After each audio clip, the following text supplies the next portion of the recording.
Hi, everybody. Thanks for coming to today's webinar. I'm sorry we're just a couple seconds late, but it is a Tuesday and you never know what's going to happen on a Tuesday. I'm Liz Downing, e-commerce marketing manager at Takeometrics. I've got my friend Andrew Johnson with me. He is also an analyst and all-around badass at Takeometrics. And we've got the one and only Norm Farrar. Norm, say hi. Hi. And I don't really, I'm red, aren't I? I look like a tomato. No, you look like a Norman. Do I? You do. And we can see all your cool Oh, stuff behind you. yeah, there you go. So if you haven't met Norm or haven't seen Norm in the industry, haven't watched one of his many podcasts, haven't been paying any attention at all to LinkedIn, haven't been on Clubhouse ever, then maybe you need to be introduced to Norm. He is an e-commerce expert. He's got a special expertise in Amazon. He understands everything about digital marketing. He knows all about off Amazon, on Amazon advertising. He is just entrepreneur, coach, mentor, awesome guy, has a great beard.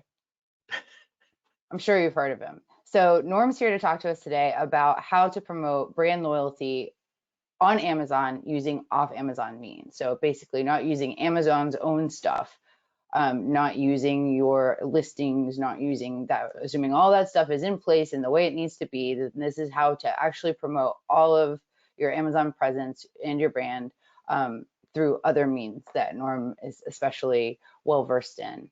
A couple of housekeeping things. First, we are recording this session. It will be emailed to all registrants. So that's usually the first question I get, and I get it about 17 times. So yes, we are recording.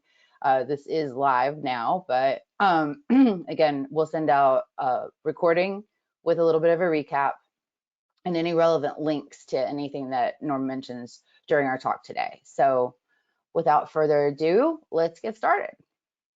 Are you recording? I am. No, I'm just joking. In fact, I'll even CC you on the email that goes out to all Very good. registrants since you were kind enough to join us today. Also, folks in the audience, if you've got questions, please submit them. We want this to be an open, kind of relaxed, very informative, but very casual conversation. That's why we're not doing a slide deck. That's why we didn't put a bunch of numbers on a screen for you to stare at. We're just here to answer your questions and to facilitate discussion and for you to learn from Norm. So there is a question section in your GoToWebinar panel. Just pop your questions there and we'll kind of take those as we go, and we'll leave a little bit of time at the end for Q&A as well. So Norm, why don't you, I'm sure people understand that you're a big deal because you're a big deal, but let's talk a little bit about, you've got several different businesses that are all associated with e-commerce and helping e-commerce professionals succeed, because I think that you've seen a space in the industry where, yes, you need help like sourcing and you need help getting your listings in order, but you also need help on how to develop your brand identity and how to get that out to the world. So just tell me a little bit about that. About the businesses or about the brand? Again, the businesses. Okay, so I believe in vertical integration. So the first part to this was Amazon listings. So I saw that there was an area in Amazon that if people needed help or they couldn't, they had other full-time, they had a full-time job, they wanted to, do that a few years ago. So we started that, and we just took that over, took that stress off of people. But there's still a huge audience out there that wanted to keep that, under their own thumb, and they'd rather do it themselves than have somebody else manage it. So where else did we see a need? Well, sourcing and logistics, definitely. So you need a product. Every Amazon seller needs a product. So let's take a look at doing that and doing that better than anybody else. How could we save them money? Foreign exchange. So getting involved with Honing Finance, just getting people to understand the legal side of things. So, putting together a proper PO, Chinese trademarks, a 3PL. We saw that, Amazon, we decided that this year or last year with COVID, it was a perfect time to leverage all these businesses going under and buy them up and get warehouse space. So now we've got, it's not huge, but we went from 6,000 to 25,000 square feet. And now we're doing all the 3PL service. So that's Honu. On the other side of it, communication. So I love external traffic. I've always got it through some sort of giveaway or rebate, but what more do you need? Well, you need press releases to build a brand. You need really well-written blog articles. You need public relations, which nobody in Amazon does. People don't really, this is not for a small seller, but for a mid to large seller, so many people just don't look at public relations and earned media, getting onto TV shows, getting into magazines. So anyways, I bought a company called PR Reach and went from press releases to a communications company. Now it's over to chat and chat bots, building, well, the buzzword today is influencer marketing. So getting into that, and something that nobody else was doing, getting a new system in place where people can actually launch their product or relaunch their product profitably instead of this costly, the costly rebate strategies. So getting real people to buy real products at a discount, but these are real, it's not through rebates. But anyways, and we still have the rebate side of things, but anyways, vertical integration. So we could start to build out companies. And then also we have social media and web design and all the other good things that come along with building a brand. That's awesome. So basically, anything you need, Norm can do. That's, you know what, and I've heard some horrible, like I belong to this chamber, I did belong to this Chamber of Commerce, and people in the Chamber of Commerce had no idea what I was trying to do. Oh, it's thin ice. Oh, he spreads himself too thin. Absolutely not. There's some really good people that work the company for me. I just keep spreading it out so we can bring in more. We cast the net wider. Well, and I think that's how all smart business people do things, right? Is that you find the resources you need in order to accomplish what you want to accomplish. We had a question that came in really early, and I think it kicks off the entire thing perfectly, which is what opportunities do I have to promote or advertise my products if Amazon won't let me advertise my products on their platform?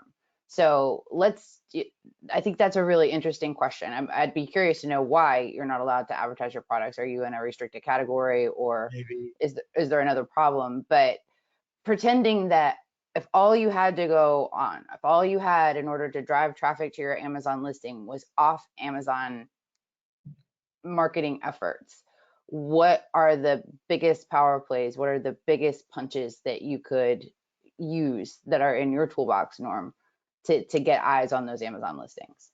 Now, I think it was Mike McCleary back in the old ASM days was calling this blitz marketing, right? Blitz traffic. And I believe in that. So when you do launch something, you don't, first of all, you don't launch the day of. You should be pre-launching weeks in advance. So you need to have, first of all, a brand or a website or some social media. So when people go and they hunt you out, which they will because you're a micro brand, that you got something there. If there's nothing there, then you're going to probably miss out on a sale because people aren't going to trust you. And I say this a lot, authority equals trust equals sales. If you don't have any of those pieces, you're going to miss out. Now, going back to the question, what can you do? Well, you could create a little bit of buzz with some press releases done well. Here's just a list of things you can do. First of all, if you have sales already in existence, or if you're doing a relaunch, if you've got a QR code and an insert, and you can drive people over to your Shopify site or WooCommerce, wherever it is, get them over there, give them an added value product. Okay, get them something that they want. It doesn't even have to be a product. It could be anything of value to them. But if you don't do that, you're never going to get their email address. Shampoo, give away some conditioner or a sample bottle of conditioner. It could be garden shears, give away 3 or 4 packs of seeds, whatever it is, but get that email address. Then what you can do is you can drive the person over. So this is just a simple upsell, downsell, cross sell. And so you can upload them. So let's say it's supplements. You can ask them, okay, if they want the one bottle, that's not maybe selling on Amazon. Here's, a 3-pack, or here's a 6-pack, or here is a 30-day subscription, or here's this with this. Anyways, you can work that out any way you want. And they get a discount. So now they got value there. Now they go over to their cart. Well, what do you do there? They go and they check out. Well, you give them an Amazon coupon to go back to Amazon. So now they come from your QR code. They get their value added. They're up, down, cross with the cross sales. Go over, if they buy anything, over to your cart. And at the end of the day, you got a message saying, hey, how would you like another 15% off, or another, 2-for-1 or whatever, driving people back to Amazon. Now that's traffic. Now the other part to this is emails. Can you get emails? Do you know like any email addresses coming off of your website? Can you drive people from Facebook over to your website to buy product, and then you can get their email addresses? If you can get that email list, that works really well. However, you can also go over and you can get Facebook marketing, you can do Pinterest marketing. If you have a product that's geared towards women, if you're geared towards women and sort of, I think the age range is around 35 up on Pinterest. I think that's the age range. They're the highest order value, on average order value, that you can get. Pinterest is very, very inexpensive. You don't have to spread too wide. Like, you don't have to go and do 1,000 different things. Different types of traffic. You want to, you might have 1 or 2 social media outlets you're pointing to. One of the other things for traffic, this works out extremely well, is just building a tribe or building a group. I know that my buddy Wilfred and I, we were building a dog group. And we had 175,000 small dog owners that we could market to at any time. 175,000. We had, at one point, we got banned by Facebook for this, surprise, but we had 5 million Republicans that we could market to. And we had 3 million Democrats. They're still up, by the way. Republicans got suspended. But anyways, yeah, they were deemed fake. But and that's true. Anyways, but when you go into those groups and you have certain things that you want to sell a Republican or a Democrat, you can drill down and build other groups from that. Or if it's a pet product, you've got that dog breed, or you could break it down into small, medium, large breeds, and you build out this group without promoting, adding value, and then you can promote. But the people are going to trust you. Again, authority, trust equals sales. You'll get traffic from that. All of this takes work. It all takes work, but you'll get those that traffic and the words, like the buzz about the brand. And some small things. If you have a website, add a newsletter. You can build a newsletter in 5 minutes. 5 minutes, a high quality newsletter. From a company called Paperly. And, we do that. We have a newsletter that we put out every Monday. People wonder how we can take so much time to do that. Well, people subscribe to it, and my son puts it together in 5 minutes. It's what it takes. I have to provide some content, but we're curating all the other content. So those are a few things that you can do, just at a push of a button to get started. Build out your social media, like have a page about the brand, be consistent. Just about that, make sure that when you do outsource this, if you're outsourcing it, that you have somebody that knows what they're doing. You can go and get a $2 an hour person, but if you pay $5 or $7, you might have somebody that can do things 10 times faster. So I think that's very important when you're doing any type of social media. But social media and boosting posts and getting people, getting the buzz going, I mean, some of the other things that you can do pre-launch, like if you have your product listed, you can go and apply, or you can try to get editorial recommendations.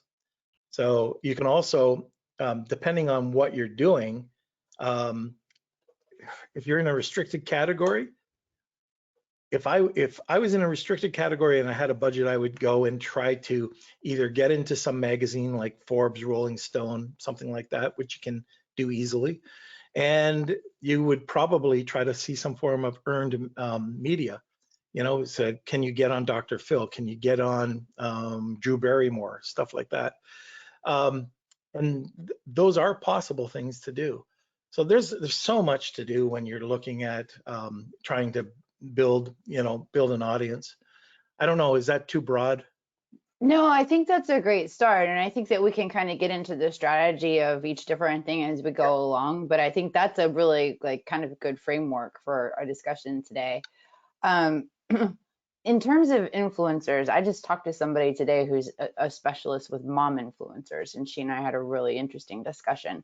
But we had somebody ask, how early do you get into influencer marketing? So is there a pre-launch strategy for influencer marketing that's different than an already existing selling product on Amazon? Or Yeah, influencer marketing is actually an area that I didn't even mention, but that's huge right now. Like if you've got a product, a partner of mine at the chat agency, he grew tons of he was able to take, this is the perfect play, is if you can take your customer, get them to become an influencer, and then get them to be the brand ambassador. So they're actually paying to play. So they're passionate about your product. They're still willing to pay. You're not giving it away, and you tie them into a contract. So, oh, can you do this? If you post 3 times a month, and if you do a video once every quarter and post some content, we'll give you this plus a swag bag, plus you'll get 50% off or something like that. It's above the break even. So when you're working with brand ambassadors, they're doing what they love. They're pushing your product. You're getting sales, you're ranking, and get this, if you've got this customer base, this influencer base, let's say it is mommy bloggers, and you've got this group, like Paul sells swim diapers. So you want to have a benefit or a feature, you want to show that they work. Well, we need a video showing that when you dip your child into the water, that it stays dry, or that it's not a diaper, like, it's not a regular style diaper. There's all these different benefits and features that you can show. I know he did it just recently, and he got, over the weekend, he ended up getting 20 to 30 videos that he could put on either live or that he could use in social media and repurpose it. And 2,000 photos. Now that was over a 3-month period, 2,000 photos. So if you think about how much a photo is going to cost you from an influencer, whether it's a paid platform or you've reached out to them, typically it's going to cost you something. And he's figured that over the last year and a half, he's probably saved $1 million on influencers. And he can break that all down for you. So that's just not numbers being spewed out. Wow. Hey Norm, one of the questions we got that I think is pretty good is about the Amazon attribution program. Is that something you're familiar with, and do you find it helpful? Yeah, absolutely. So if you know where the traffic's coming from, you know where to put your money, right? So if you can track a pixel, which is really kind of cool, because back in the day you had no idea where your traffic was coming from. If you can pinpoint the traffic, then you know where you're spending your money. You can target what the ROI is, and then I'm getting X number of dollars or X number of dollars back in promotion when I spend $1. And it's ROAS, right? Mm-hmm. Your return on your advertising investment. So this is great. I love this question, and it's a 2-part. It's like a double hit from Barbara. Uh-oh. She says, "Why would you send a question? Yeah, get ready. Yeah, take a. What's your whistle there? All right. Why would you send the customer to Amazon instead of selling them direct on your own website? And how can you say you're building a brand on Amazon when they own the customer? How do you get that customer to be loyal to your brand? Well, first of First all, part, why send them to Amazon to begin with? And second part, it if goes you right get in. them to Amazon, Okay. how do you get their Why loyalty? send them to Amazon? Well, first of all, by sending a customer to Amazon, you're going to be able to increase your rank. So if you're sending them over, and let's say that they're looking at natural soap or plastic shoe stretchers or whatever, by sending and seeing that there's momentum going, especially during the honeymoon period, your BSR, your buyer seller rank is going to decrease, right? So that's what you want. And if Amazon sees a momentum going, they'll promote you more and more and more and more. We do a lot with linking keywords, press releases, keywords, rebates, and we'll send that out. Now, some people are for rebates, some people are not. It's the same thing with search, find, buy, but we'll send somebody out looking for a specific type of keyword. If I send them over to Amazon, Amazon is the largest search engine when you're looking for shopping or buying. It's a captivated audience. So I don't have to go and hunt for them or find them.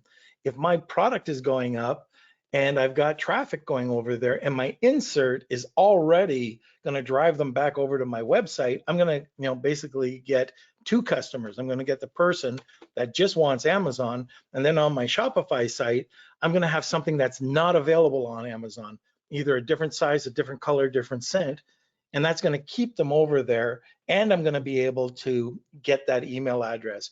You're absolutely right. Amazon, and as of in 2 days, Amazon is shutting down all contact. I don't know if you guys know this, but Amazon is shutting down all customer contact. So no address, no name. They announced it a few days ago or a few weeks ago. And April the 8th, I believe, it was supposed to be, I thought April 6th, but you're not going to have access to that. What do you do if you are doing merchant fulfilled? Merchant fulfill is a different story, Oh, okay. but FBA is not. So, they're Well, that's really, the writing's been on the wall there for a long yeah, time. so they're really trying to cut the ties. And what you're looking at with Amazon is it is a great way for a micro brand. So you're not Dove, you're not Irish Spring, you're a micro brand to get exposure. Nowhere in the history of man has there ever been a time when Bob Soap could go against Dove and win out. Never, ever. And if you ever wanted to launch a store, a soap store, or whatever it is, you've got your overhead, you've got your inventory costs, you've got all these things that were against you, especially now. But it's a fraction of what you normally would have. And this is one of the things, by the way, this is about promoting or marketing dollars or advertising dollars. If we were doing traditional marketing, my advertising dollars would, right from 20 years ago, I'd always slot 20%, 20 to 25% into marketing. It would just, that's what it would be. Well, that's not a big deal when you're looking at the advertising that you need to put into Amazon. You have to go outside and drive traffic. Yes, it's expensive, but your marketing is building your brand. And here's another example about, and then we'll get to part two. Hopefully I answered part one. But let's say that I sell soap, okay? Well, I can spend $10 on, it's $10 for a bar of soap. I can spend $10 on Facebook to try to get me a sale to convert, on that bar of soap. So basically I spent everything on that one bar of soap, $10. Well, why would I do that? Well, it's a recurring product, right? So if somebody gets my bar of soap and it's half decent, they're probably going to reorder. So that $10 to acquire the customer was really nothing. It's minor over the lifetime of the customer. Okay, now what was that second question? How can you actually consider brand loyalty in that you're building a brand on Amazon when the customer is actually Amazon's customer? And then Okay. how do you get them to buy from you? Again, how do you create that brand loyalty on a platform as big as Amazon? Okay. So like brand loyalty, whether it's on Amazon, Etsy, Shopify, or eBay, Shopify, um, it's a brand. A brand is a brand is a brand. And all you're doing is putting that brand on a platform. So it's either a Shopify platform, and there's pros and cons, or an Amazon platform. The ability to build a brand on Amazon has its advantages. You can grow much faster, not only because it's a captivated audience, and yes, they own the client.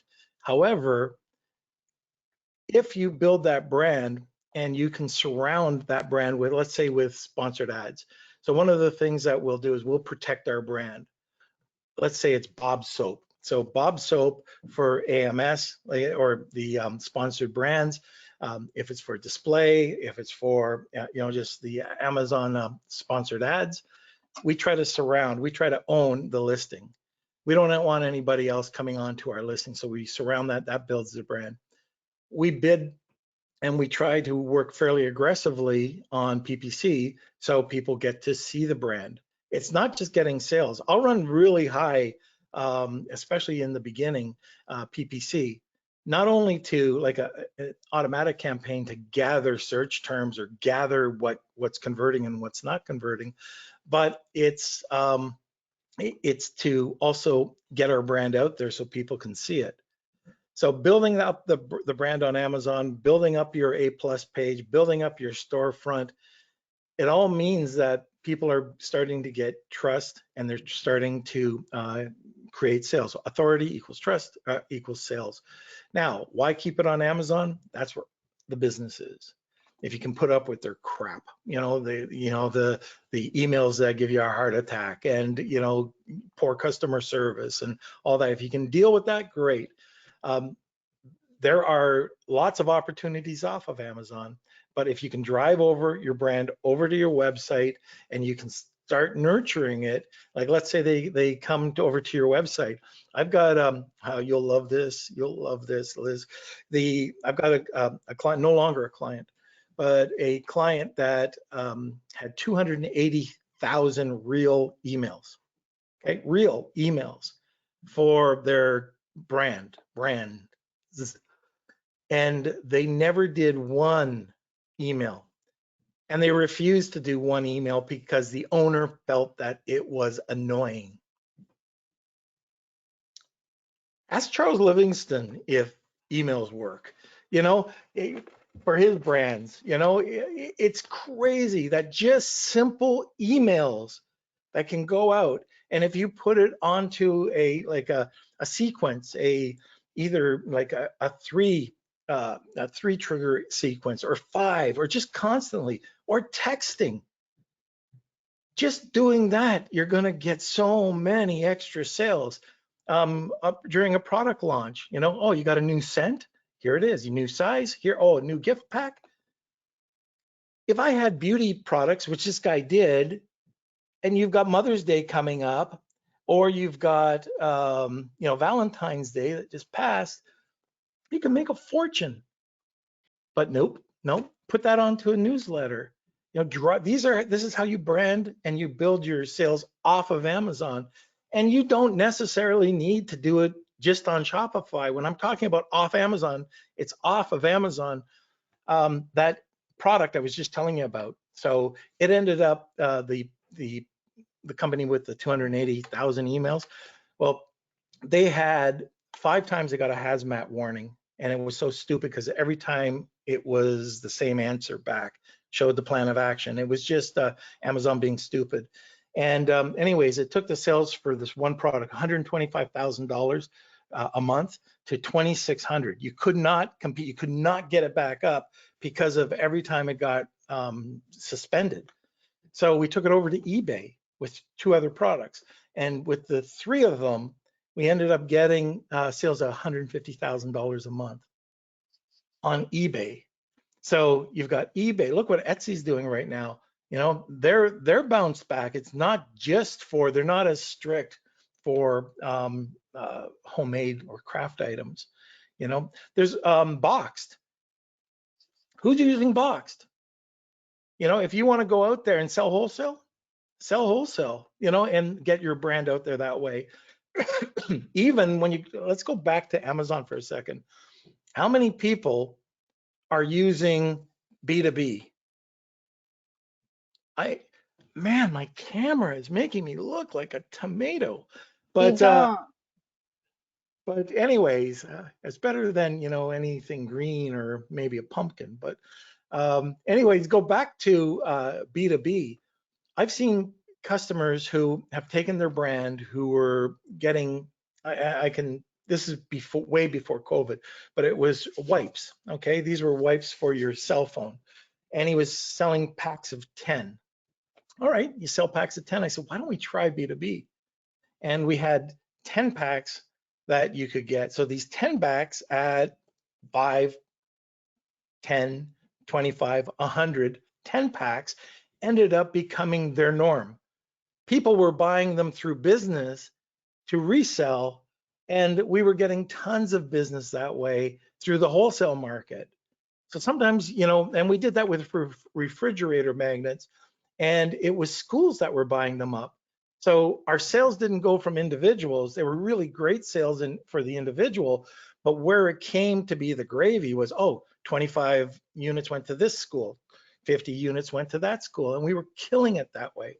So that, like building your brand on Amazon through those two areas, but taking it off of Amazon and just using the momentum of Amazon to build your brand and then carry over the brand. But your brand's got to be consistent. It's got to be consistent. So when you're looking for your brand, your website has got to be your brand. Your social media, like if you take a look at the social media that we do for me, it's consistent. Orange, black, gray. That's it. Orange, black, gray. Gray for the beard. But anyway, you have to be consistent. And if you are off of your brand, you're going to tell people that you're not consistent. If you're, I want to like even drill down, and it doesn't have to be this, but if the color of it is one thing. Fonts. So many people mess up their website and social media because they've got every font in, like, no, they're not graphic artists. And the person who put their website together might not be a graphic artist, but they're using 10 different fonts, 10 different sizes. You don't know, what it is. You don't know what people want to do. And that's special with social media. But anyways, all I can say is there's so many outlets for people. The newsletter is fantastic. I love the newsletter to keep you in front of people's faces, text, email marketing. And then of course, you've got your social media posts that you can post. You can boost a post, that's fine. Anyways, that's hopefully a very long answer to that question. She said, thank you. Oh, you're welcome. Question for you, Norm. I know like earlier you were mentioning, doing things like creating hype or possibly even pre-orders for a product. One thing I've been noticing with my brand, I sell like a very small inflatable chair brand, more just to get, just a feel for Amazon, which I imagine is a large issue for a lot of people. I'm having some manufacturing issues, right? So right now my product is out of commission for a while. I know you touched on it a little bit earlier, but what is, like, I guess in your opinion, like the best way to start driving hype and getting pre-orders? Like what's some of the best ways to do that while your product's kind of not able to sell at the moment? Well, yeah.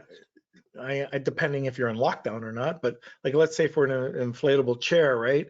You can have a little event at a beach. I don't know what about, but like for dogs, let's say you have bully sticks. You can create, or maybe there is a rescue that you could go and work with, and there could be an event that's around that, not around your bully sticks, but around the event.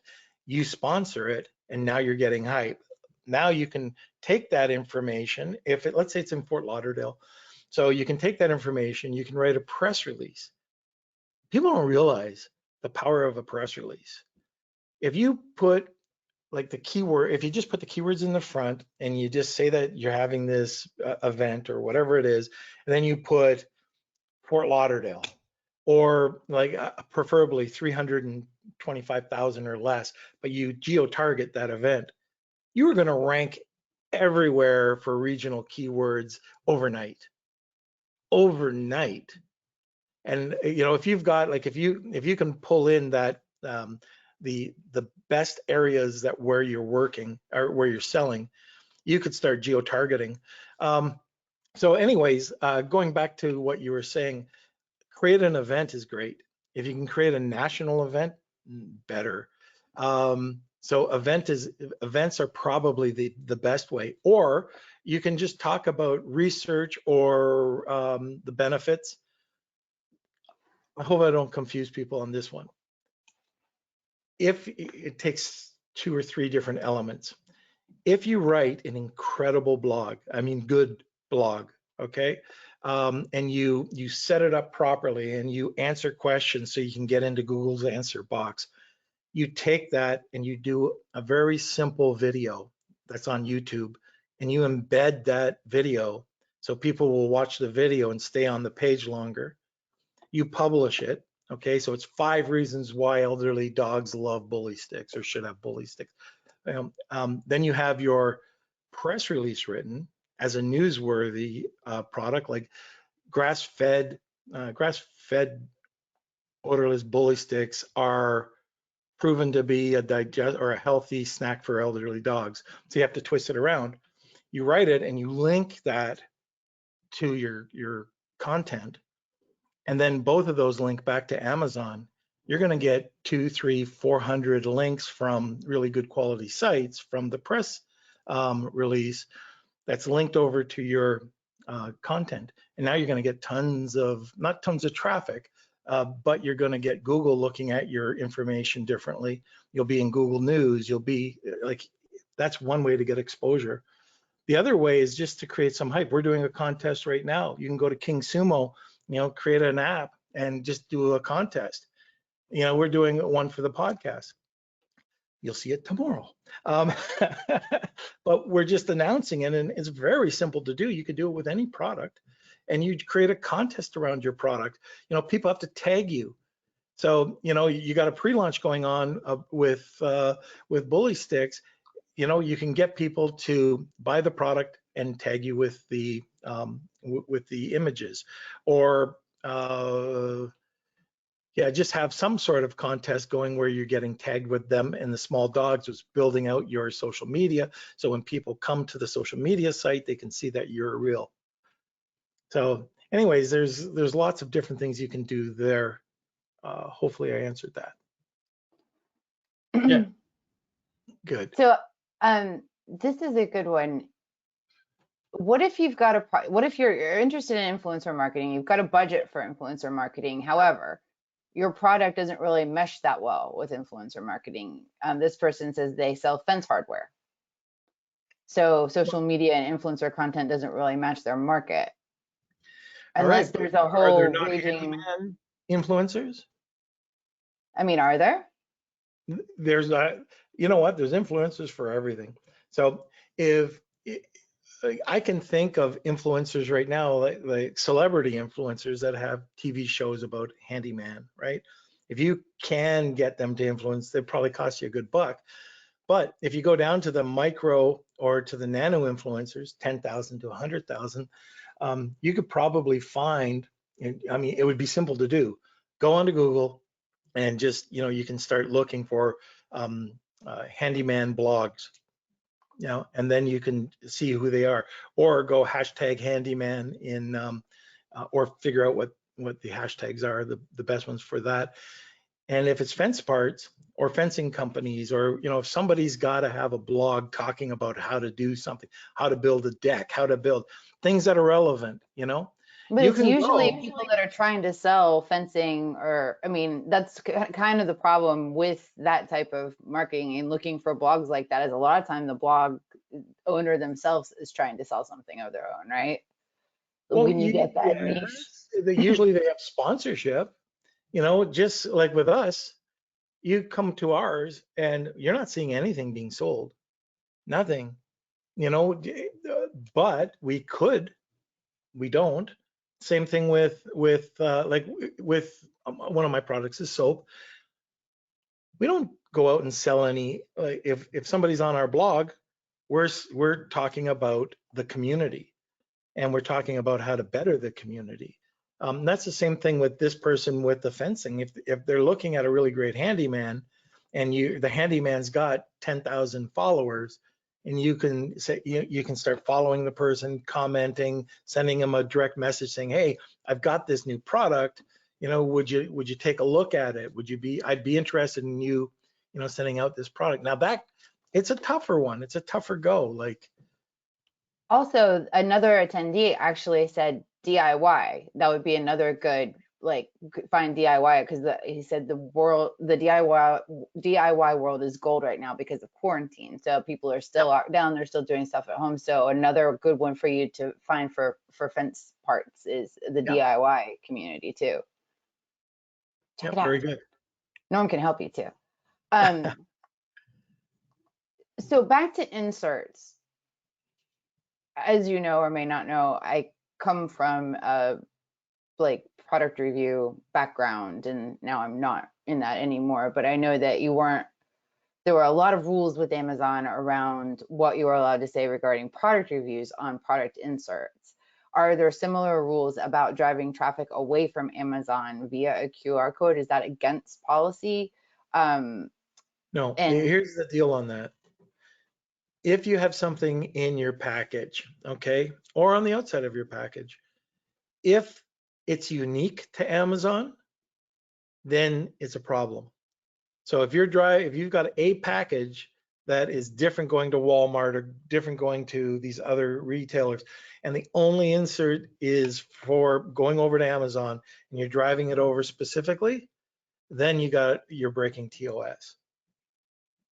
So if you've all just the got same an box, insert in all your pack, it's inside your actual product box. And what do you see the response rate on those around? Do you see a good response from that? well, you'll either see really horrible responses if somebody's just saying, join our VIP club and get special discounts, blah, blah. Yeah, back in 2013, that might have worked. People want added value, and people are really guarded when it comes to giving up their email.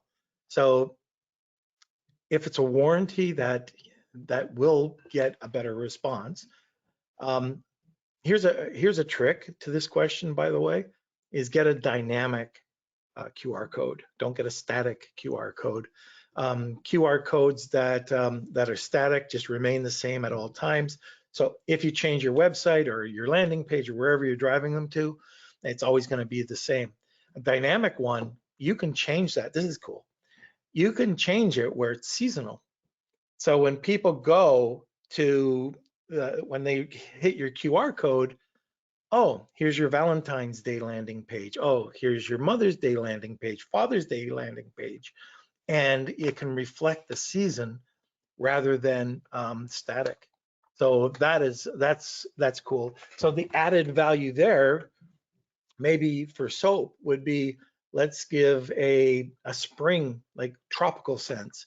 In the fall, give cranberries and different types of pumpkin and scents like that. But you can change it up so easy just using a dynamic QR code, and it's 100% no problems TOS. Amazon hasn't got to the point to tell us what we can put in the box. Right. It's just that if you put it just for your Amazon. Just if you put it for just Amazon, then yeah. If they catch, and they are catching, they had, I forget how many people that they've hired to buy your product to see what's in the box. And they compare it. They do compare it.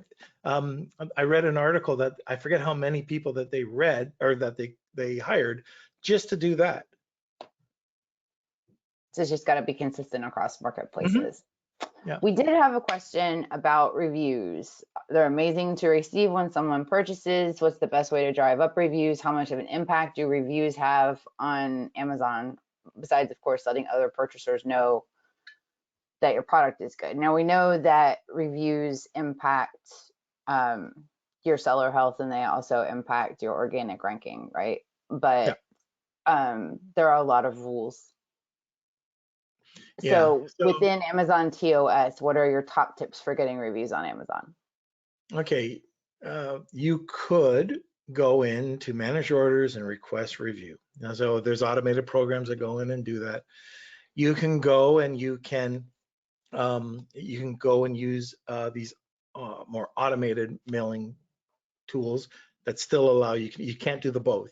So you have to either do the one or the other, and which gives you a better looking email than the standard one that goes out. I haven't been targeting emails. We used to have the typical 3 sequence emails in the past. We stopped using them years ago. Most of our reviews now are driven organically. Here's the secret. Have a great listing. Have good, incredible customer service, and you'll get probably between 4 and 7%. That's what we find. There's no problem requesting a review. You can just say, hey, you've received our product, give them a week, to try it out. And, we'd love it if you could give us a review, not positive or negative, or click here if negative. And I have been like this. I got a ring light here, right? And this is about my 3rd or 4th ring light because I hated the other 3 that came in. I sent them back, but they sent me reviews. They wanted, and they said, if it's good, click here. If it's bad, click here. Like everything, and tons of spelling mistakes. It was horrible. So anyways, yeah, the review strategy is just have it come organically. There's all sorts of ways that you can, if you're passionate about your product, or if you've got people that are talking about your product, you can definitely get them to leave you a review. The trick is, can you get them to leave a review on Facebook or on Google, and that's when you come over to your website and you can start targeting with emails, about Facebook or Google or wherever you want. And usually you can just send them a link, click here to my Google My Business page. Because I think it is important to have social proof more places than Amazon. Obviously, reviews are part of the sauce in terms of how often you get seen, and that impacts everything about your success on Amazon. But having the social proof on Facebook, having it on Google, having it on your own site, where you're free to use those reviews too, right? I mean, like Facebook's not going to tell you that you can't post something that somebody said about you on Facebook somewhere else. But Amazon, the reviews belong to the reviewer, and you need the reviewer's permission to post them anywhere else. So your widespread social proof off of Amazon is also important, because that's social proof you can leverage. Yeah. Where you can't leverage your reviews for anything but increased success on Amazon. And don't forget, you can also get a pretty good following in Amazon Live and posts. Now that you can get followers, like every time you go live, boom, these followers are getting notifications, which is kind of cool. Are you working with Amazon profiles at all? No. Because isn't that the spot where you can put your website? They let you put your website there? Yeah, that's the new features. Yeah, so it's still in beta, I believe. Yeah, it is. It is. But yeah, I just wondered. That's a brand story. So it's, yeah. And that'll be the next one. So you can see where they're going. They absolutely want to sell brands. So let's talk about Amazon Lives for a second, and then I want Andy to talk a little bit about, like, once you get your off Amazon ad strategy in place, then what is the quickest lever to success with your on Amazon advertising, since he works in that world every single day. So get ready, Andy, you're next. But let's talk about Amazon Live for a second, because I've heard mixed reviews, right? I've heard some people say, like, I was talking to Rachel from Cascadia, and they're doing that for their clients, and they're seeing good success, but it's got to be like kind of the Billy Mays repetitious infographic, or infomercial kind of format. There's a strategy to when you should do it. If you can get somebody who's already like ranked up to do it for you instead. I mean, so if you're just getting started with Amazon Live, what is the greatest way to see early success? Pick up your camera, turn on Live Creator, start talking. That is the first thing. So a lot of people have a problem going live. I have a problem going live. It took me forever to kind of even get half comfortable with it. And I'm talking about just in general. But you can practice, just go on there. If you don't mess it up, I don't think you'll be that successful. People want to see natural people talking, and it doesn't have to be an infomercial. Yeah, you can go and get those, the infomercial style, but people are still, I'm finding with posts, my best posts are my worst photos. These are the unboxing ones that people give in. These are people that have sent in, images from work using the product, not professionally or polished images. And that's the same thing with Amazon Live. Live is the best. Okay, so if you can go live, but if you've got pre-records from your influencers too, and you get their permissions, which, by the way, if you are getting into this market and you're building up influencer marketing, who owns the content? Get that up front, because you could pay $100. You could pay, ask Paul, you could pay $7,500, and who owns the video or the content? And you'll be surprised. If you don't ask, the influencer will own it, and it'll be on this channel or this and this channel, and you can't use it on Amazon, or you can't use it here, or here. And you will get that email saying, what the heck are you doing with my content? Blah, blah, blah, blah, blah. So just be careful about that too, because reposting, and especially with Amazon Live, using influencers to pre-record it up on their, it's great. The other little tool that you can use that nobody uses is ShopLoop.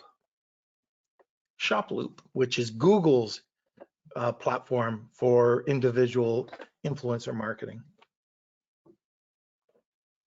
ShopLoop. We'll link to that in the show notes. We had one question, and that is, wait, I thought you couldn't point users to an external site in an Amazon review request. You cannot. Do not ever.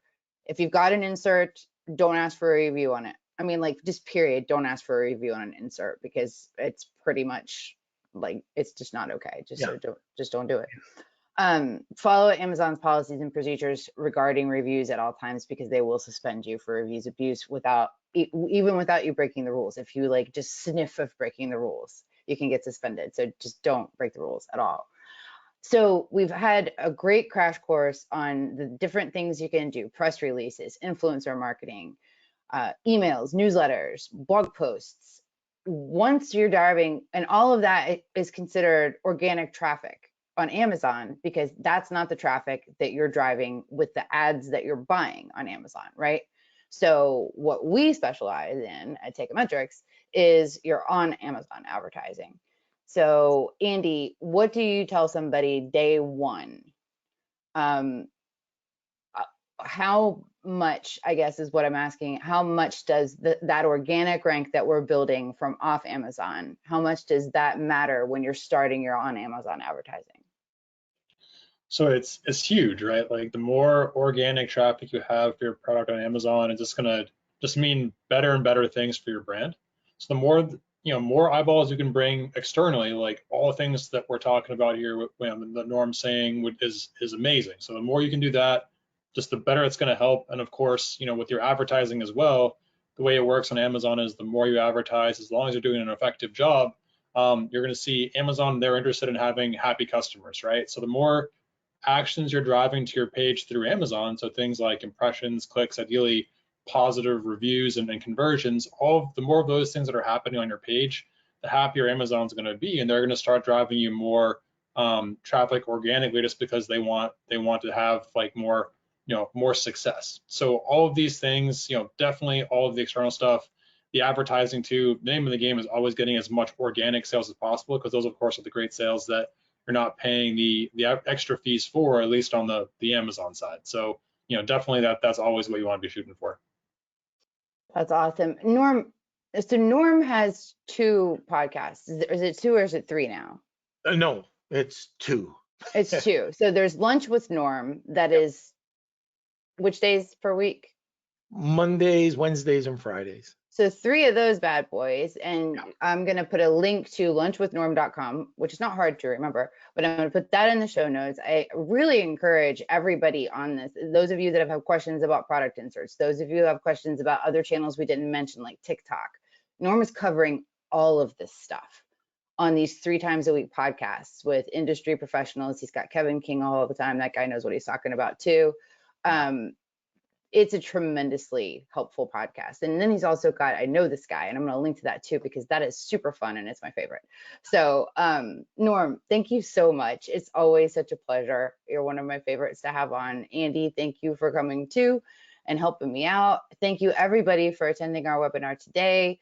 Stay tuned later next week. We're going to be talking to Yael Kabeli and Michal Balmaldoran about all of this frenzy to buy up FBA businesses. They've got a company called Fortinet. So that's this Thursday. So y'all can go to the webinars page on Techometrics.com and sign up for that. And Norm, we're going to have you back soon. Thanks so much, everybody. See you later. See you guys.